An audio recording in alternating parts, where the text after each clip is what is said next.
Comme je vous le disais dans les titres, 9 mai 2023, 9 mai 2024, on a déjà, l'on se souvient, des manifestations contre l'implantation d'une brigade de gendarmerie à Ngor. Adja Diallo, une jeune fille, avait perdu la vie. Les habitants du village de Ngor réclament toujours justice et interpellent les nouvelles autorités. Ils ont organisé une journée de récital du Coran. Compte rendu.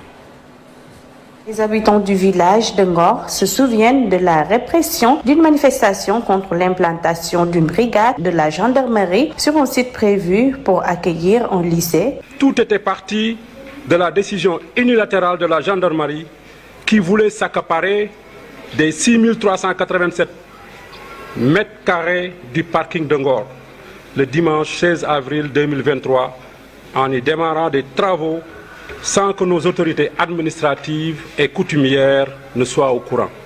Et pourtant, cette institution qu'est la gendarmerie, qui n'avait pas hésité à mater et siéger les populations ngoroises. Une jeune fille y avait perdu la vie, dont certains en tenue de civil, une jeune fille en classe de CM2 du nom de Adja Diallo avait été tuée froidement d'une balle dans la tête. Des jeunes avaient reçu des tirs de balles réelles au point que leur avenir est dorénavant hypothéqué parce qu'étant devenus handicapés à vie. Des personnes innocentes avaient été violentées et gazées.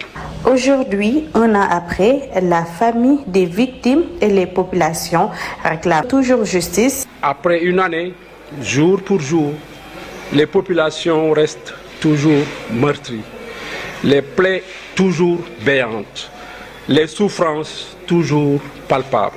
Mais aujourd'hui, un an après, les habitants réclament toujours justice pour les souffrances infligées par la gendarmerie et l'État du Sénégal.